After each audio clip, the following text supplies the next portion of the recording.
स्वलिखित कथा ती 5 मिनिटं. ताटातल्या वाफाळलेल्या भातावर साजूक तूप वाढताना रोहनच्या बोटांना हलकासा घाम फुटला होता. पुण्याच्या त्या जुन्या कौलारू वाड्यातली पंगत नेहमीसारखीच भरली होती. केळीच्या पानावर श्रीखंडपुरी सजली होती. बाहेरून पाहणाऱ्याला हे अगदी परफेक्ट ट्रेडिशनल फॅमिली पिक्चर वाटलं असतं, पण आतून प्रत्येक जण एका अदृश्य युद्धात होता. समोर बसलेले आप्पा, रोहनचे कडक शिस्तीचे बाबा त्यांच्या भारदस्त आवाजात सांगत होते, आजकालच्या पोरांना जॉब सिक्युरिटी म्हणजे काय तेच कळत नाही. आमच्या वेळी एका कंपनीत लागलो की थेट रिटायरमेंटलाच बाहेर पडायचो. रोहनने खिशातल्या त्या फोनवरचा तो मेसेज पुन्हा एकदा चाचपडून पाहिला. Your final settlement has been credited. नोकरी जाऊन बरोबर 15 दिवस झाले होते. स्टार्टअपच्या नादात घेतलेला पर्सनल लोनचा डोंगर समोर उभा होता आणि हे सत्य या वाड्यातल्या पंक्तीत सांगणं म्हणजे थेट जिवंत बॉम्ब फोडण्यासारखं होतं. त्याच्या शेजारी बसलेली त्याची बायको श्रुती सासूबाईच्या तीक्ष्ण नजरेखाली स्वतःची जड पैठणी सावरत जबरदस्तीने हसण्याचा प्रयत्न करत होती. बाजूला काका त्यांच्या नवीन SUVच्या मायलेजच्या गप्पा मारून स्वतःचा रुबाब वाढवत होते. सगळं कसं नेहमीसारखंच खोटं आणि वरवरचं चालू होतं. रात्रीचे बरोबर 8:30 वाजले. वाड्याच्या मध्यभागी असलेला तो जुना पिवळा बल्ब अचानक दोनदा लुकलुकला. एक विचित्र थंड हवेची झुळूक पडवीतून आत आली आणि क्षणात सगळा गोंगाट थांबला. स्वतःच्याच बायकोला हँडल करता येत नाही याला आणि मला शहाणपणा शिकवतोय. हा आवाज स्पष्ट होता, काकांचा होता. रोहनने दचकून मान वर केली, पण काका तर समोरच्या ताटातली पुरी शांतपणे मोडून खात होते. त्यांचे ओठ अजिबात हलत नव्हते. मग हा आवाज आला कुठून? रोहनने आजूबाजूला पाहिलं. काय ती भडक रंगाची साडी नेसलीये, पण खरं सांगायचं तर ती माझ्यापेक्षा खूप छान दिसते. हा दुसरा आवाज आईचा होता. रोहनने आईकडे पाहिलं. आई श्रुतीकडे बघून गोड हसत होती, पण तिच्या मनातले विचार चक्क हवेत तरंगत होते. जणू कुणीतरी डोक्याला लाऊडस्पीकर लावला होता. रोहनला वाटलं त्याचा मेंदू हँग झालाय, त्याला भास होत आहे. पण त्याने बाजूला पाहिलं. श्रुतीच्या चेहऱ्यावरचा उडालेला रंग बघून त्याला समजलं हे फक्त त्यालाच ऐकू येत नव्हतं. पंक्तीत बसलेल्या प्रत्येकाला आजूबाजूच्या माणसाचे फिल्टर न केलेले थेट विचार ऐकू येत होते. माणसांच्या मनातलं सेन्सॉर बोर्ड अचानक गायब झालं होतं. वाड्यात आता कुणीच बोलत नव्हतं, पण आवाज मात्र थांबत नव्हते. काकूंच्या दिशेने आवाज घुमला. गाडीचे हप्ते भरायला पैसे नाहीत आणि इथं भावकीत रुबाब दाखवतोय माणूस. कालच EMI बाउन्स झालाय. माझं मंगळसूत्र गहाण ठेवायची वेळ आलीय. काकांचा घास हातातच थांबला. त्यांच्या चेहऱ्यावरचं रक्त सळसळलं.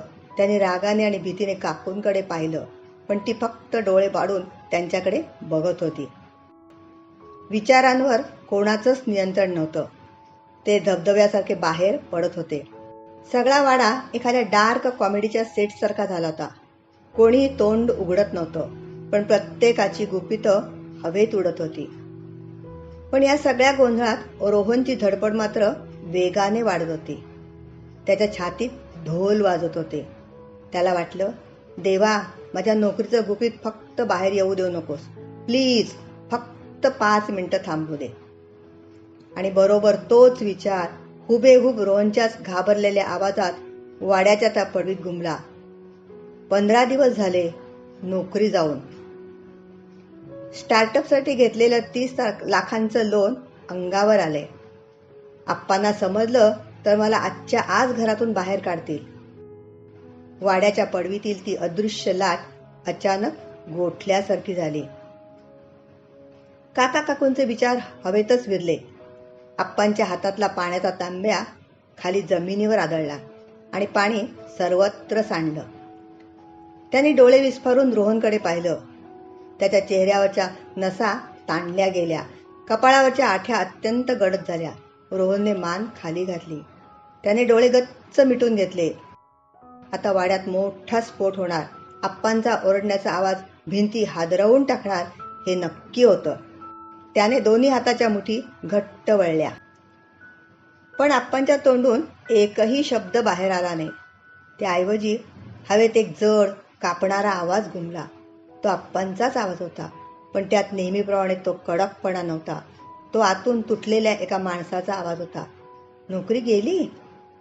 माझ्या पोराची नोकरी गेली? अरे रे, 30 लाखांचं कर्ज, किती ताण आला असेल या लहानग्या जीवावर. आणि मला सांगायची हिंमतही झाली नाही याची. इतका वाईट, इतका भयानक बाप आहे का मी? रोहनने झटकन मान वर केली. आप्पांचा चेहरा बाहेरून कडक होता, डोळे रागाने लाल झाल्यासारखे वाटत होते, पण त्यांच्या मनात स्वतःबद्दलचा प्रचंड राग आणि अपराधीपणा होता. त्यांचा तो अदृश्य आवाज पुढे बोलत होता. मी कधीच याला जवळ बसवून विचारलं नाही.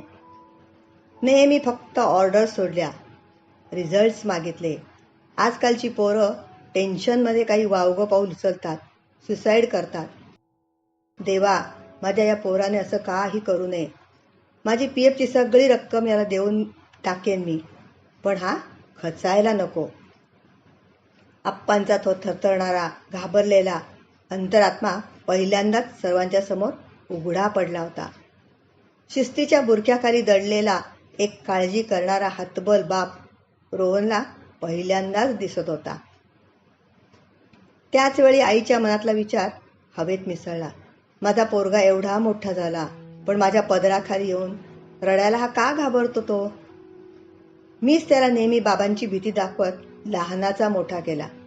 माझीच चूक झाली. आज याला मिठी मारावीशी वाटते, पण माझे हात पुढे का जात नाहीयेत? आईच्या डोळ्यातून खळखळा पाणी वाहायला लागलं होतं, पण ती ओठ घट्ट चावून बसली होती. रोहनला वाटलं त्याचा श्वास कोंडतोय. त्याला स्वतःचीच लाज वाटायला लागली होती. तो इतकी वर्ष ज्यांना हिटलर समजत होता ते आतून त्याच्यासाठीच झुरत होते. तेवढ्याच श्रुतीने हळूच रोहनच्या थरथरणाऱ्या हातावर आपला हात ठेवला. तिची पकड खूप घट्ट होती. तिच्या मनातले विचार शांत पण अत्यंत ठाम होते. हा मूर्ख माणूस असा सगळा ताण एकटाच का सहन करतोय? आपण पार्टनर आहोत ना, नवरा बायको आहोत. मी आजच माझ्या बाबांनी दिलेली ती FD मोडेन. गरज पडली तर माझे दागिने विकेन, पण याला एकटं पडू देणार नाही. रोहनच्या डोळ्यांच्या कडा आता धरणासारख्या फुटल्या. गालावरून गरम अश्रूंचे ओघळ खाली येऊ लागले. तो नेहमी विचार करायचा की हे लोक जुन्या विचारांचे आहेत. ते त्याला कधीच समजून घेणार नाहीत, जज करतील.